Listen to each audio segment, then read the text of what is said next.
This is certainly one aspect that I really love to do. By way of introduction, I am Jasmine WorkDay.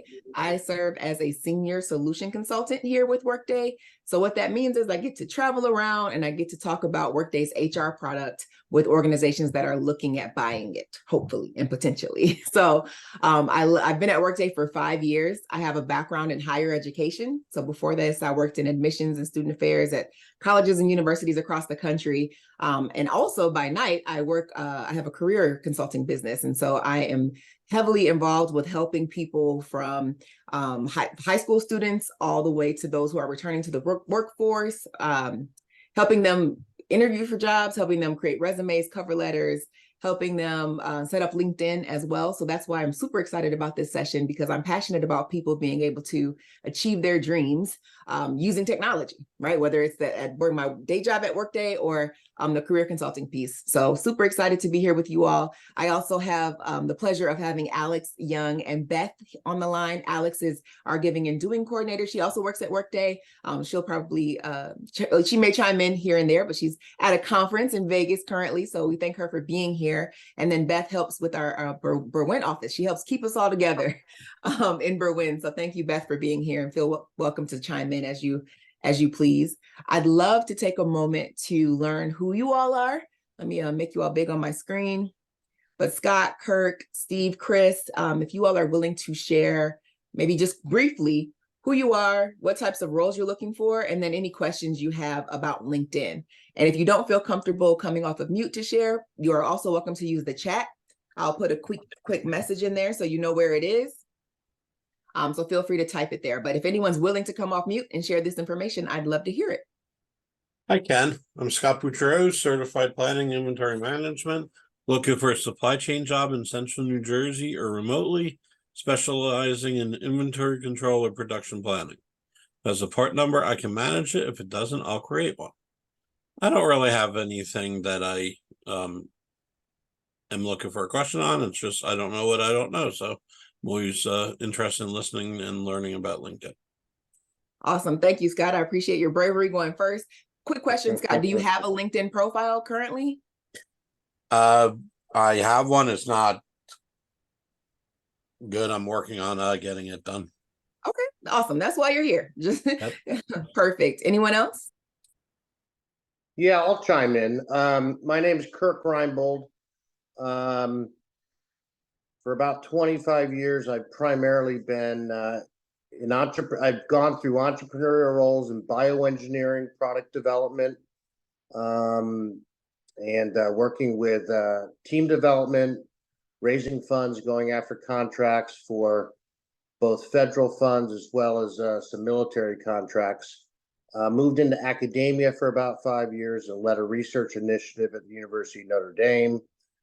Came back to the Philly area where I did a lot of consulting.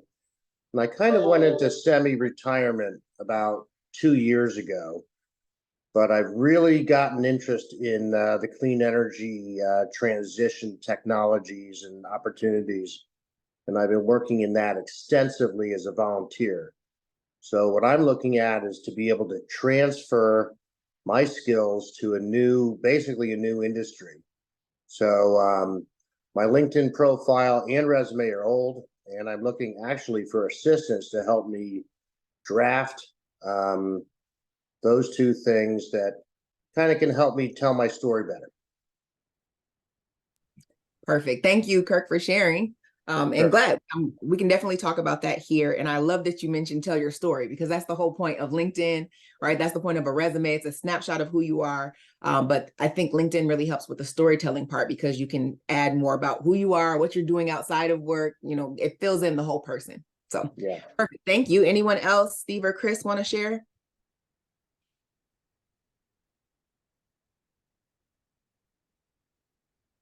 Okay. And if you all, so it sounds like no one has any particular burning questions about LinkedIn. Is that correct? One last shot there. And if not, we'll just kind of walk through a bunch of different elements. And as questions come up, please feel free to stop me, to come off of mute, to put it in chat. I'll try to keep my eyes over there as well on our chat box, so we can make sure we cover everything that you'd like to know. I'd love for you to leave here with all your questions answered as much as possible.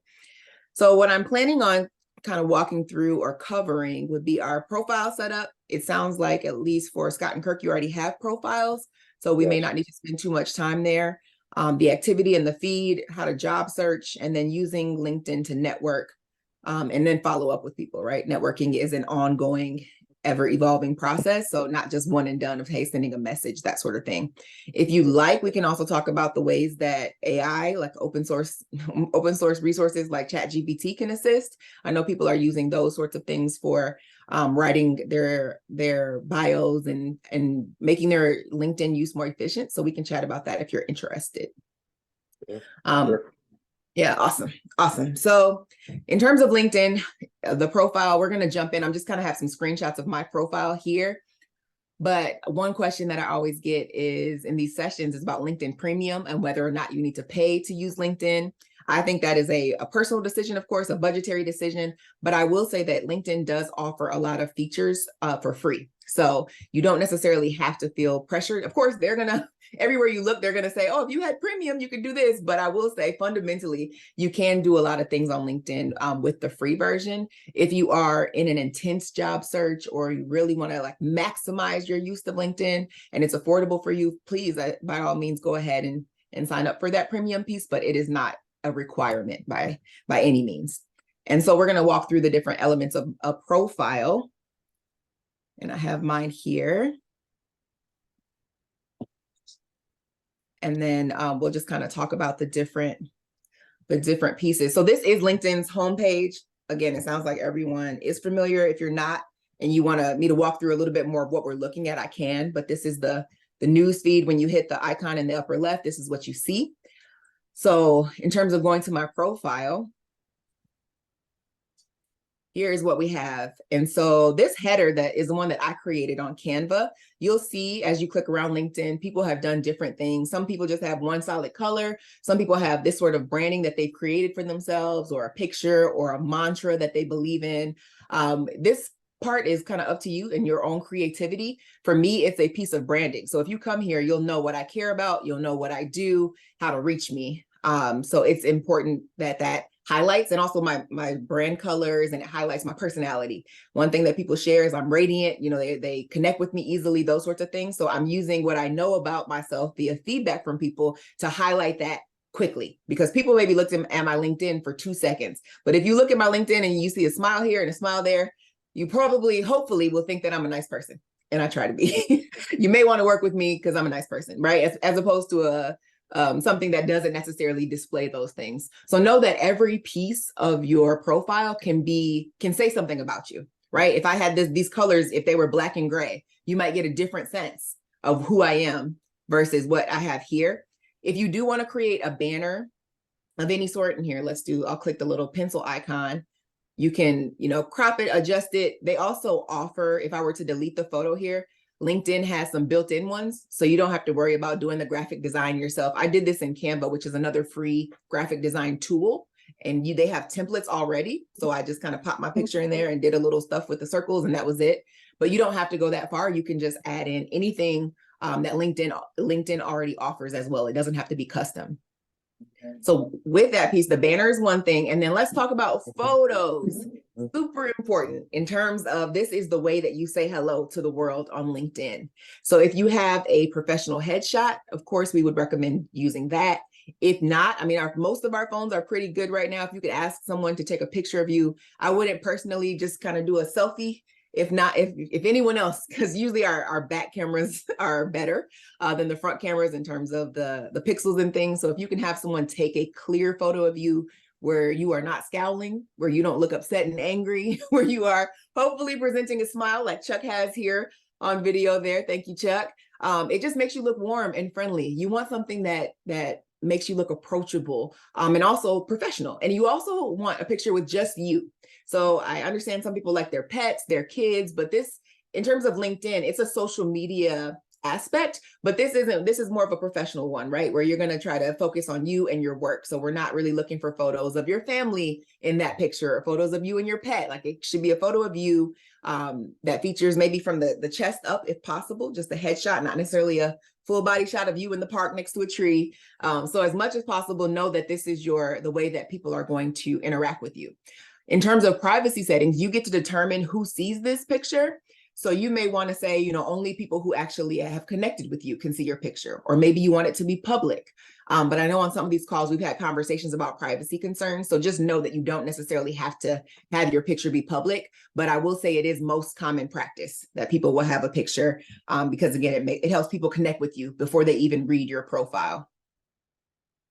Jasmine, I think, I would add to that. You certainly can tell who has taken the time to be thoughtful about their picture online. And I would say I see a lot of folks that have pictures that are cropped of them at a wedding, or even I've seen people where, their face is the subject, but it almost looks like they're in a bar. You really want to think about giving that extra effort. And I really love the tip of having someone take your picture.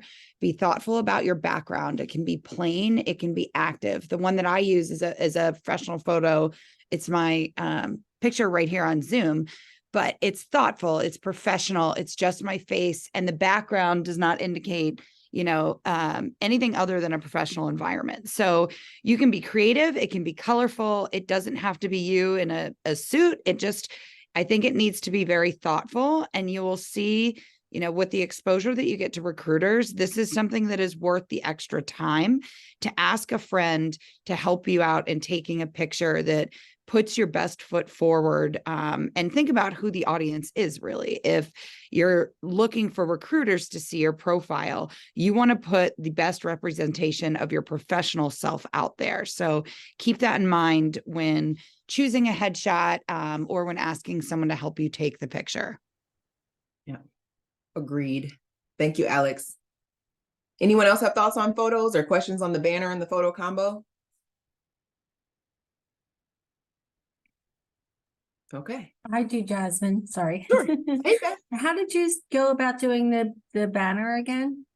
Yeah, so you can look, I don't want to delete it necessarily, but when you click onto it, LinkedIn has a number of options you can select if you want a pre-made one, but I went to canva.com. It's canva.com. And they have a paid version as well, but it's generally a free kind of graphic design for the everyday person website. And if you type in like LinkedIn banner in the search bar, they'll give you a bunch of different templates. And you just have to take out the other person's picture or change the words, et cetera, make it look how you want to look. But it's pretty user friendly, and you can drag and drop different elements. Like I think I had this bowling, it looks like a bowling ball now, but that maybe was in a different location and I wanted it at the top of my picture. So little stuff you can just kind of drag and drop. But canva.com, free resource to make a banner. Canva? Yep, Canva. All right, great. Thank you. Yep, awesome. And you can be as creative as you want. All right, so let's talk about the headline piece here. So this is the next portion that people will see. And I'm going to talk about public profiles versus more private profiles in just a moment. So we'll actually walk through what this looks like. But this is kind of the setup window. So in terms of your headline, you can decide what that looks like. You see mine has all the different things because I do things outside of work and in the community, but all of them are around tech and education. That's why I have this one that's pretty dynamic. Some people will just put their current position, right? If you want to put that, if you want to put the types of roles that you're seeking, if you want to put, that you're a dog lover, coffee drinker, I wouldn't necessarily put, if you're looking for a job, I wouldn't necessarily put those things in there, but just know what I would do actually too is look at the profiles of other people who are in the industries that you want to be in. So we know Kirk is an entrepreneur, looking at the bioengineering, looking for people who are in clean energy, see what they're putting as their headlines. This can be more creative. It can, sometimes people like the more like, I'm a human first. I'm not just a person in a role, like it's up to you. But I would put something that this is, again, speaking to people who are looking at your profile. What do you want them to know about you? For me, I love pre-sales, I love tech and education, and I'm a career consultant. Like that's my piece. And I use these diamonds instead of this symbol that I don't know what's called. It's just like the straight line symbol. I don't know the technical name for it. Some people use those to separate. So you don't have to spend, a ton of time thinking about this part at this moment, but I would be careful because that typically shows what that typically shows along with your photo, right? So whatever you want people to know about you quickly. And then your current position, you can decide whether you want to show that or not. You can determine, you can pick, if there's other roles. These are things that I'm actively doing. For me, I want my Workday role to show up primarily. So that's there, but you get to select what displays there, as well as your industry, if you want other pieces. All these things you get to determine whether or not you want to show. If you have a personal portfolio or a website or something like that, you can also include that in your headline. So one thing I will say in terms of using LinkedIn period is that the more information you fill out, the more robust your profile, the more engagement you'll have, the more interesting it is for people to read. If people come to your profile, you don't have a picture, you have like one line, they're kind of like, all right, well, this wasn't as helpful as maybe having it filled out and being able to see what are the variety of experiences this person has. Why should I talk to this person? What's interesting about them? So in terms of filling things out, you do want to take time, even if you set up a 30-minute time per week to just go in and work on LinkedIn or go in and be active on LinkedIn. You do want to set aside that time because it is important in terms of wanting to network with other people. They want to see who you are. And I know sometimes, again, privacy concerns come up, but this is where we are. And so it's helpful to put as much information as you're comfortable putting down. I would also consider another thing is looking at the jobs specifically that you're interested in and look at the job recs and how they're describing the person they're looking for, and take words and attributes from those job recs to describe yourself on the ones that fit. If they're looking for a strong communicator, that's a good thing to put in your profile. And the reason those words that they use are important is because today a lot of companies and recruiters are using LinkedIn to search for talent and for people to fill roles. So the more information that you have in your profile, the more likely it is that you're going to come up in those searches, and recruiters will actually start reaching out to you. So if your search matches some of the terms for qualities that they're looking for and your experience is accurate, if they're looking for an ex-warehouse manager who has great communication skills, if your profile includes your previous work, a description of that job, and in your highlighted notes, if you have your skills in there or your interests, you are much more likely to show up in that search result. So, again, it's a great way to make sure that you are being relevant, staying relevant, and showing up for recruiters so that when they have jobs that they'll reach out to you, and then there'll also be more jobs recommended to you on your homepage. Absolutely. Thank you, Alex. Good tips there. And in terms of connecting with recruiters, this open to is a big way that you can do that. So if you're open to finding a new job, you can say what sorts of roles you're looking for, right? So for Kirk, looking to get into clean energy tech, Scott looking for supply chain, like you can type in, let's see, supply chain specialists, analysts, coordinators, and we can just add these things in here, so that when people are looking for folks who are interested, you're kind of like raising your hand for these different roles. And that can be displayed on your profile. You can also share where you want to be, how you want to work, whether or not you're looking now or later. You can also choose who this is visible to. This is important because some folks are doing a discrete search. You may not want your current employer to know that you're open to work, but I will say that LinkedIn has a lot of language about that. They cannot 100% guarantee that no one who works at your workplace will see your profile. So you just want to be wise about how you use that. But notice the difference here. If I say recruiters only, it will be shown, my profile, or the fact that I'm looking and open to work, will be shown to people with LinkedIn Recruiter, which is another like level of LinkedIn where they have more access and they're sourcing candidates. Or you can share it with all LinkedIn members. And then let me see if I can, this green open to work banner will be on your picture. So everyone will be able to know that you're open to work. So you want to be wise about, if you're doing a discrete search, I would not make this banner as part of your profile, right? You may want to just have the LinkedIn Recruiter part only. Kirk, I see you have a question. Yes, you're talking about, I have my LinkedIn open here. You're talking about, it doesn't look like I ever added a profile section. Okay, well, yeah. Well, So is that what you're talking about? All this is in profile? Yep, all this is in profile. Okay, Yep, when you set it up, and the little Okay. pencils will be there, and you kind of go through each section. And let me Okay. show you. Let's see if we can. You can Yep. add yeah, all I that. saw that, okay, Yep, go in and add all those different things. But we'll walk through. okay. Been years since I've actually spent a lot of time on this. Oh, well, LinkedIn makes changes a lot, right? So they have built out a lot more functionality. Apparently, yes. Thank Yeah, you. it's much, I think it's easy to use, but it's much more, it's just much more functional, right? In terms of actually Mhm. looking for jobs than it used to be. Mhm. And then Elizabetta, I see your question in the chat. Hmm. So a free platform, one may be Google Sites.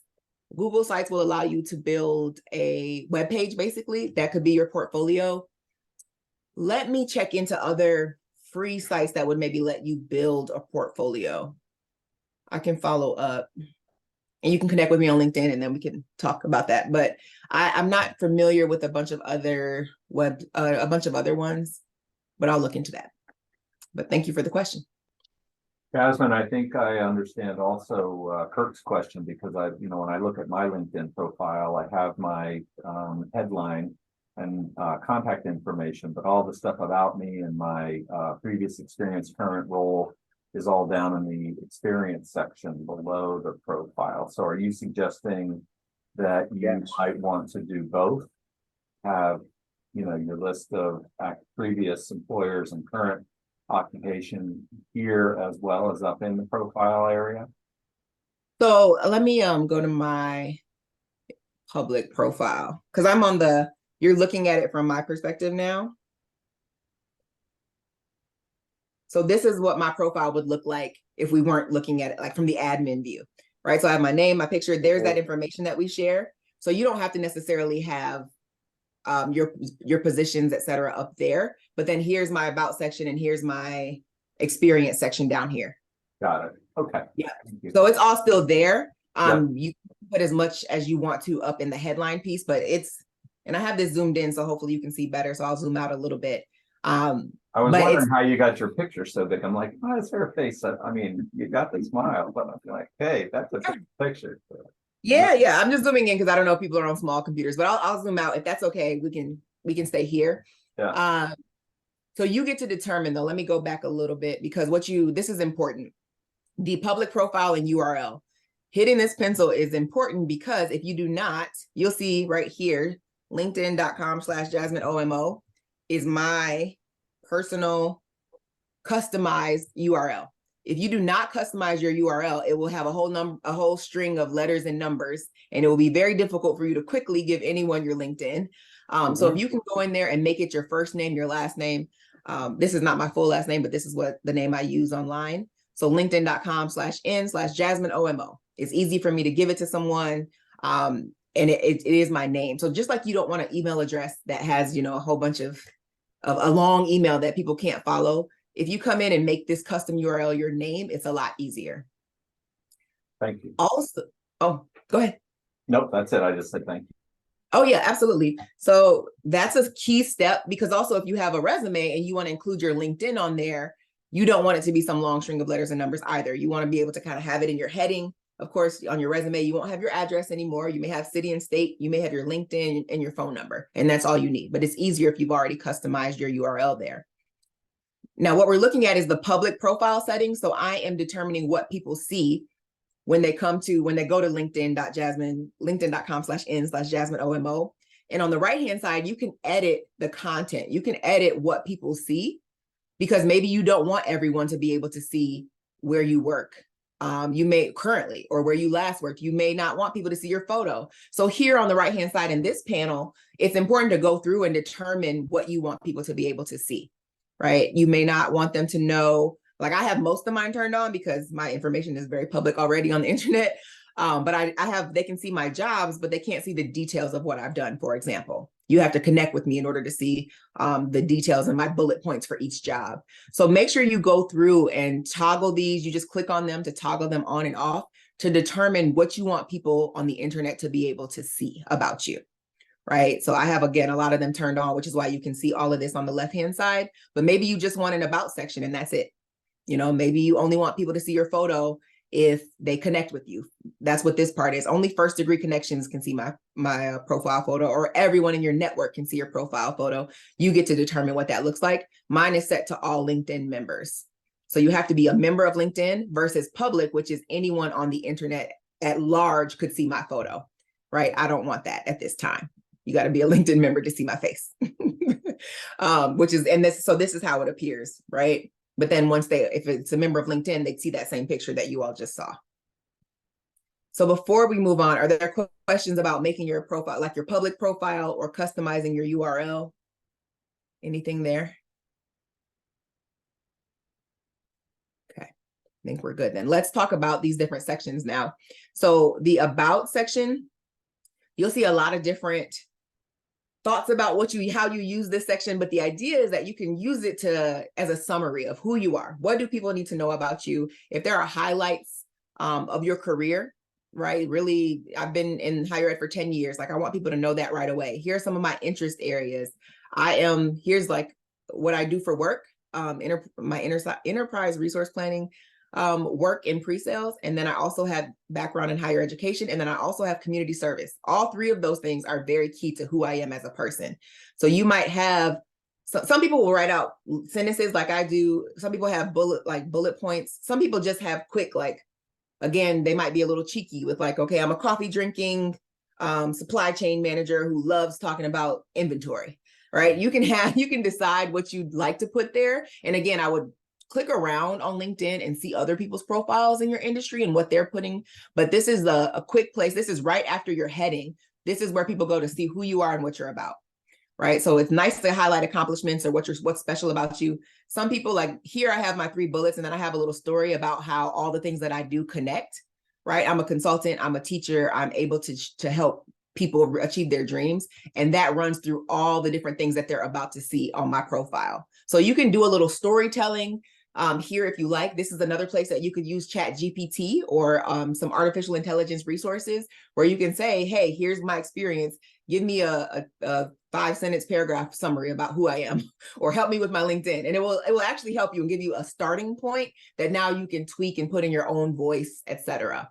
But this is like the most open text that you'll get on LinkedIn. So make sure that you're going to use it wisely. And of course, people will say, people don't read, less is more. Like, you don't want it to have to be a dissertation for people to read, but it is an important section.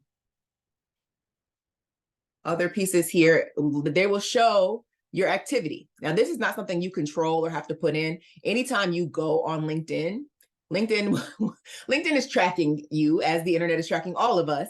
And so these are posts that I have recently liked. You'll see liked by Jasmine right here. If I had written a comment, it will say Jasmine, commented on by Jasmine, etc. So this is just LinkedIn showing people my most recent activity, whether they be posts or just things I've been involved in on LinkedIn. So that section is automatically there. You can decide, of course, if you want to show that or not. On mine, it's fine because it's showing that, hey, I'm active, I'm commenting, I'm engaging with people on LinkedIn.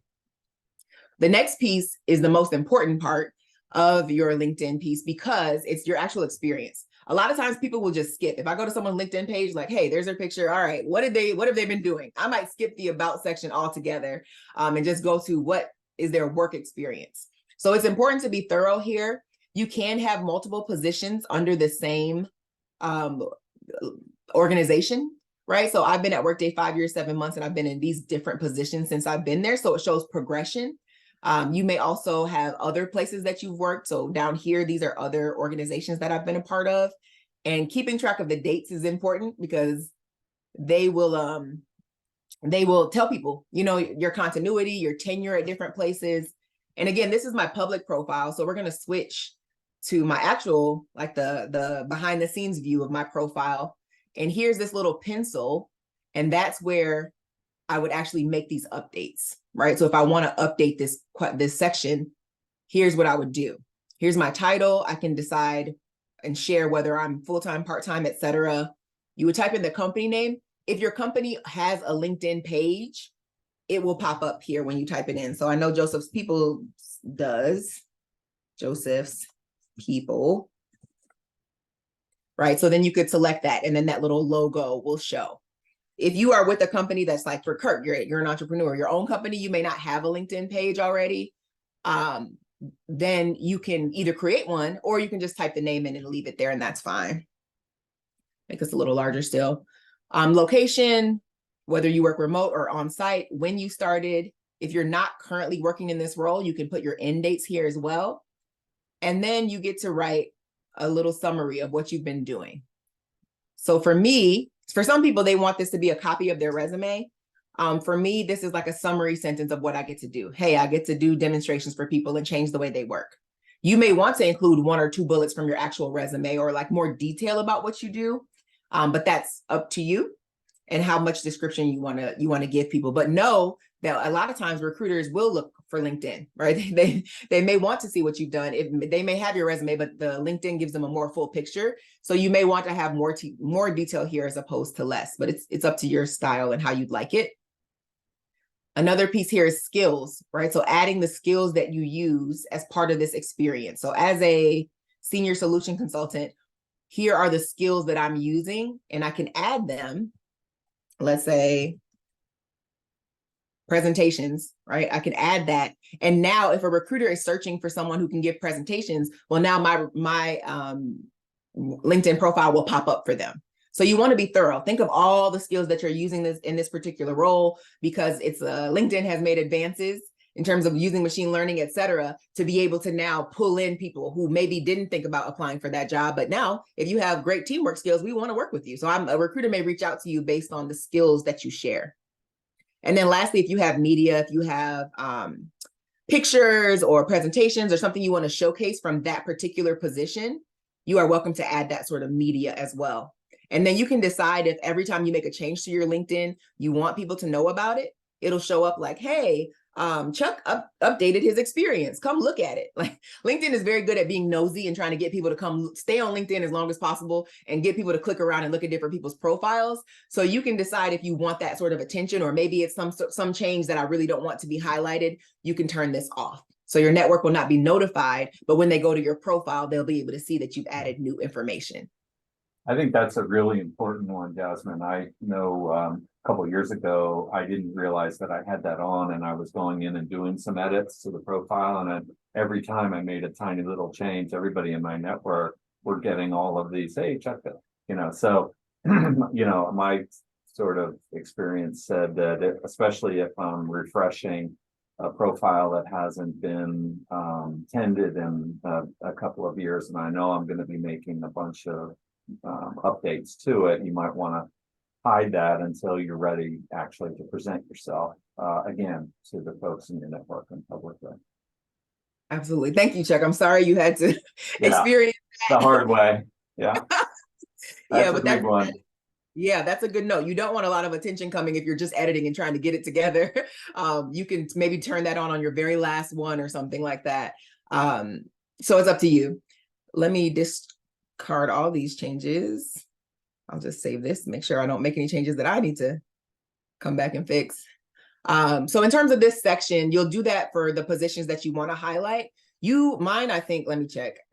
My positions, I think, go back to my internships and things in college, or internships. You can decide, maybe you only want to go back 5 years, maybe you want to go back 10 years. For me, this is kind of a record of everything I've done, so I don't mind. Mine goes from 2008 all the way to current.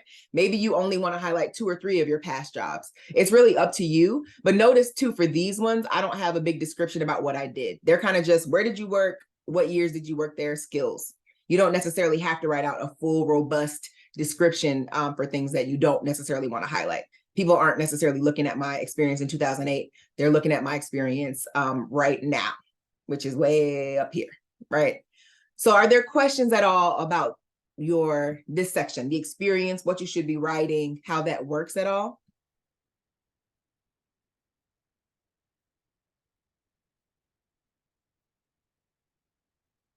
Okay, I'll take that as a no.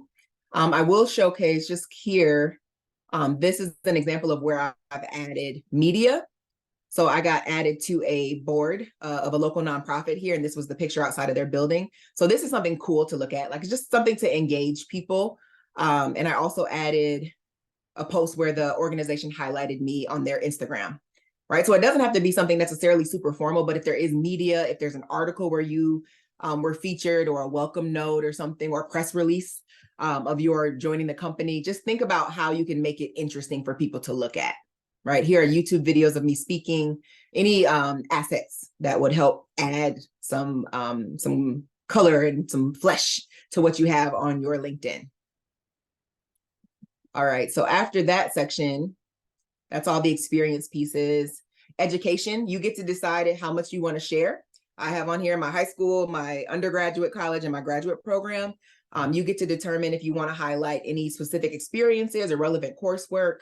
I specifically think that's more important when you're earlier in your career. I think I assume for everyone on the phone here, education is important to show that you have some of the degrees and things, but it's not going to be the primary piece that folks might be looking for. Then honors and awards is another section. If you have things that you've won either professionally or in the community, you can decide if you want to display those on your profile. And I would also say if you have an award and you know the scale of it. So let me see if I have one on here. Like, what were you nominated and selected for? Especially if it's not an obvious title for the award. You might say I was selected as one of 100 people or one of 8,000 people. Like, it can show how exclusive or how important that award was. So you may want to write a little description, or in this case, someone shared the nominations that I got. I put that in there for the award, but you get to determine what that looks like. Yeah, I have a question, Jasmine. Yeah. Yeah. I guess the question I have is, kind of as an entrepreneur and scientist, some of my grants I've received, and they call those awards, usually with a monetary amount. Is that something that you would put here, or are these kind of like awards for achievement? Nope, I think you can put your grant awards. Let me just check really quick to see if they have a section for grant specifically. Okay. 1 second. Let's see. Add profile section. Licenses, projects, courses, publications, patents, test scores, languages. So I think, Yeah. maybe as an award. Okay. Yep. Thank you. That'd be a good place for that. Absolutely. And I like that you're thinking about that. Like, think of all the good stuff about you professionally should be in your LinkedIn. Like, if you've gotten honors, if you're part of some really cool organizations, this is, again, where people are going to look at what they're going to look at to get a snapshot of who you are. So definitely try to come up with things that you've been honored with or awarded or a part of throughout your career. So great job, Kirk. The other thing too, licenses and certifications, projects, and maybe it could go into projects, but I think awards is better for grants specifically. But if you have projects that you've been a part of, committees or task forces, or even if it's your local city council or something, like, feel free to put that sort of information on there. Yeah, as well as volunteer organizations, etc. So anything you got, put it here. And then of course you can always put it there and you can decide, well, that's not really relevant or that's not really important. You can always take it off, right? You can always hide sections or copy and paste the text and put it in a Google Doc so that you have it and maybe you add it at another point in your life. But I'd rather have more information than less, because people can skip over whatever is not relevant to them when they're reading. Yeah. And then down here's your skills section. So up top, what we were doing was adding skills to the particular positions, right? Here's the skill I learned in this particular position. But down here, this section is, here are the skills that I have, right? And it's important to try to be as thorough. Someone is at my door here. Thorough with these as possible, because again, this is how people can search for you. So you can filter these by industry knowledge, tools and technology. Maybe you know some coding language, or you know something particular to your industry. There's a specific software. You would want to add as many skills as you can, because people are searching for skills, and also other people can endorse you by these skills, right? So for me, let's see if we can Google. If I say, hey, I'm very emotionally intelligent, LinkedIn is going to say, well, how do you know? So they're asking, tell us where you put this skill to use. So it's saying, here are the positions that I've held, and they're pulling this from my profile. All these things are already listed there. So I could check or uncheck Emotional intelligence is very broad. So for me, I checked all of my jobs that helped me build emotional intelligence. But you can determine how you want to showcase that you've earned or built that skill over time. And then people can also endorse you for skills. So they can say, yeah, Jasmine is really emotionally intelligent or not. And so let's discard the changes there. That's why it's important to have them here, because there also even are now LinkedIn provides some assessment tools of, hey, you said you're really good at resume reviews or HR solutions. Here's a 6-question quiz to see if you know enough about HR solutions. So it may help you highlight your skill level using LinkedIn in that way, but definitely come in. I think 50 is how many you can add. And you'll see some of these, I have 2 endorsements. Some of them I have, 92 endorsements or 99 plus endorsements. So it's a way of proving like, hey, other people also think I have that skill. So it adds more credibility to your skills. So I would definitely come through and put as many of them as you can. Some of them are very broad and some of them are very specific. But if recruiters are searching for people with the different skills, you want to be on that list. Questions about skills? Jasmine, just a quick time check. We have 15 minutes left. Awesome. Okay. Let's say, okay, in terms of the profile, because we can look for we can go to job searching next. Are there any other, I should mention recommendations, and then I'll ask for any other questions on the profile. Recommendations are a great way to have people share a quick testimony or a quick like, hey, Jasmine is great. I loved working with her. Or, hey, Jasmine Kirk is really good at this. Or Scott did this, that was really awesome. It's a way for people to kind of recommend you or say they endorse you as a person. Now, one way to get recommendations is to give recommendations. So when you go to people's profiles, you are able to recommend them. You can also, let me see if it's down here on this page, you can ask for recommendations also. Here we go. So here are my recommendations that I've given.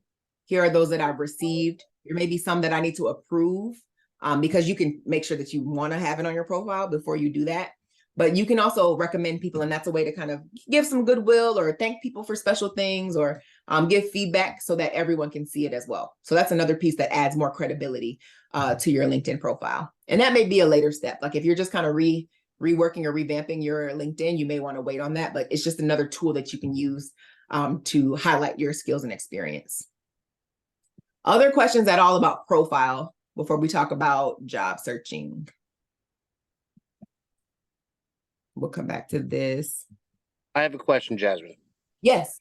What if you spend a lot of time working on your whole LinkedIn page and changing everything around, but you don't want to make it active just yet? Is there a way to like save it as a draft, a working document, and then you can turn it on later? Or do you have to do this all at once?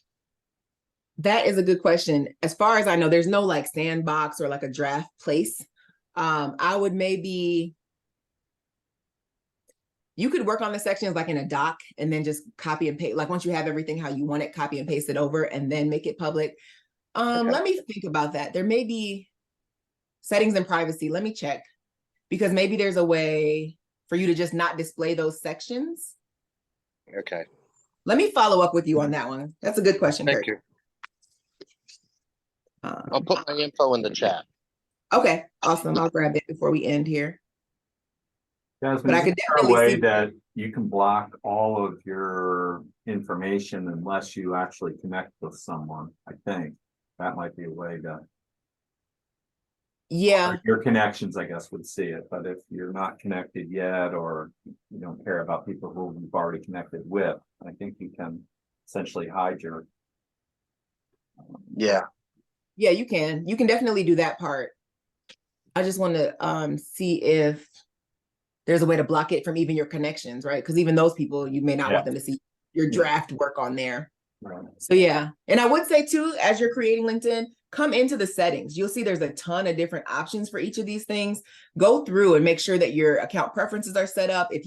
I turn off all those LinkedIn emails. Like LinkedIn will send you an email anytime anyone does anything. So if you want to come in and update your notification settings, what do you want to be notified about? Because I think sometimes people shy away from LinkedIn or other social media platforms because it's like too much, it's overwhelmed. So if you don't want all that, you can turn off all those notifications You can just toggle them off, and then you won't have to worry about getting inundated with messages from LinkedIn. But you can also say, hey, I want messages. I want to know about messaging, but I don't want to know about other people's posting and commenting, for example. So it's important to come in and make sure, because you don't want a recruiter to reach out to you and sending you a message and then you don't see it because you don't get a notification, you don't reply. That's not a good look at all. So make sure you're intentional with the things that you toggle on and off. Some other pieces here, your network. People will invite you, especially once you're active on LinkedIn, people will say they want to connect. Just know that there are two different levels of connection. One is to follow someone, and then one is to connect with someone. So following is kind of like, hey, I want to be in this person. I want to know what they're doing, right? So I could follow Oprah on LinkedIn, but I, at this point, would not connect with Oprah because I don't know her. I don't have really a technical reason to talk to her at this point. So you can decide, how much, here's following and followers. You can decide whether or not you want to follow people or connect with them. And let's see here. These are just people. These are people who have sent me invitations to connect. I can ignore, and LinkedIn won't tell them like, hey, Jasmine ignored you. So don't feel pressured about that, but it will notify them if I accept. And then I have the opportunity to connect with them on a deeper level. But just know that you don't have to accept everyone that wants to connect with you. You can be intentional about that as well, because you don't just want a bunch of followers who you don't know, don't connect with, etc. When you go to someone's profile, let's just check out Bobby here. You will see the opportunity, usually on this more button, to follow, right? So if I didn't want to connect with Bobby, but I just want to follow, that's an option. I could also potentially message Bobby. Let's say he's a recruiter, someone I want to connect with. You can message. I will give the caveat here that if you don't have the LinkedIn premium version, some people will not allow you to message, or LinkedIn won't allow you to message them. So sometimes it'll say, hey, you need to upgrade in order to message certain people, because they don't accept messages from just anyone, even though you're probably really great. I know you're a great person, but just know that that doesn't always work.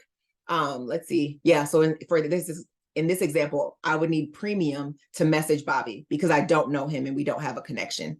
But if you already do connect with people, you can message them. If you're connected to them already, you can message them through their profile. So in terms of your network, being intentional about who you accept, who you request, I would say when you request someone, it's nice to be able to send a note about how you met them. Chuck, may I connect with you? Yes, please do.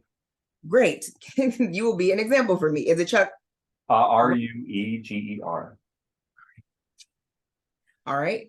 There's Chuck with a wonderful, great picture going on there. I could connect with Chuck here. I could go to his profile and connect. But if I connect, you see this little add a note button at the bottom. And I can say, hey, Chuck, it's so nice to meet you. Tell people who you are and how you met. It was so great to meet you today at this workshop. Would love to stay connected in order to find out what you're doing with Joseph's People and your church. Send a note, because a lot of times I get requests and I'm like, who are you? And it might be someone I met at a mixer last week. It might be someone I met in high school. Like, remind people, make it easy for them to want to connect with you. Who are you? Why would they want to connect with you? The other thing I'll say about networking piece is that you can, as we just searched for Chuck, you can search for other people. I don't know if Oprah really has a LinkedIn. Here's Oprah Perez, who is not the Oprah Winfrey, but you can search for people's names. And then when you do that, you can now see that person's post. You can connect with them. You may see other people. If people who search for Oprah Perez also search for these folks, these might be other people that you want to connect with and add. But know that you can also narrow down your search. So if I clicked on people, once I typed the person's name in, people will show me, maybe I want to look for an Oprah Perez in a specific city or state, or I know what company they used to work with, etc. You can filter down to try to get to the person that you're looking for. And in terms of connection levels, you have first degree connections, second degree, and third degree. First degree are people you actually are connected with and know. Second degree means you know someone who knows them. And then the third degree is like just kind of people out in the world who you may not have any connection with necessarily. So if I was looking for someone in my actual network, I would type first, I would hit first in that filter, and then it would show results. And I don't know Oprah Perez, so no results there, right? So you may want to determine, like, if there's someone you want to meet who is a friend of someone else, ask that person like, hey, Chuck, I know you know Oprah. Can you connect me with her? I'd love to meet with her for this purpose. So it's okay to ask people for introductions on LinkedIn.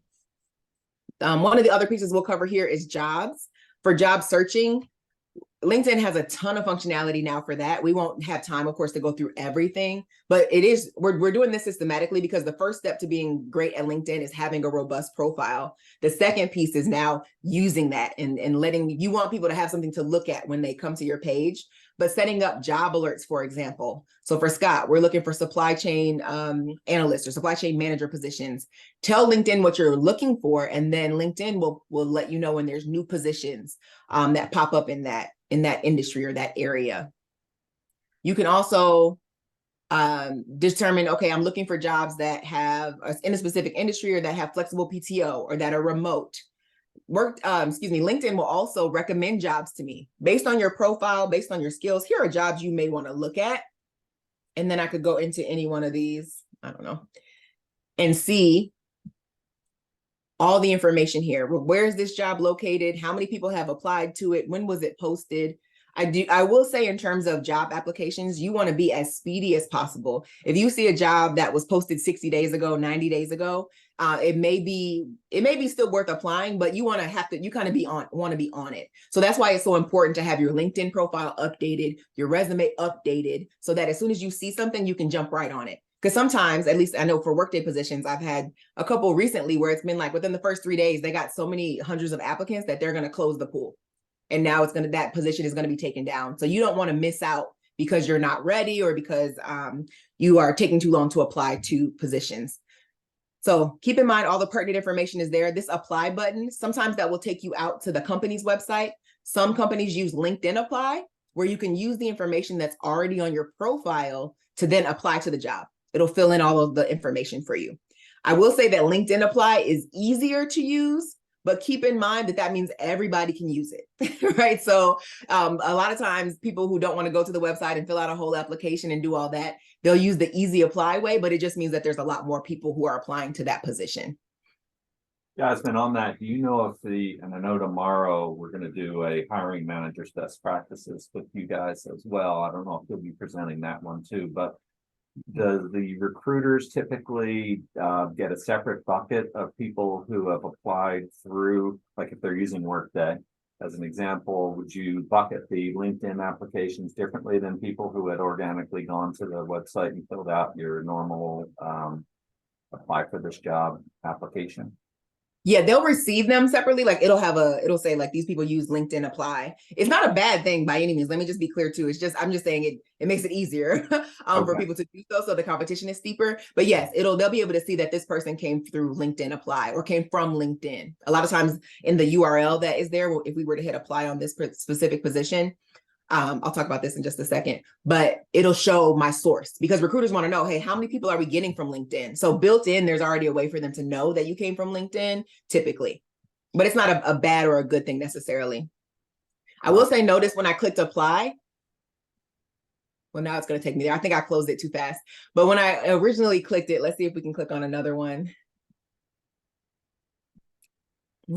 It may not show now because I closed it, but LinkedIn asked me, hey, do you want to share your profile with this company?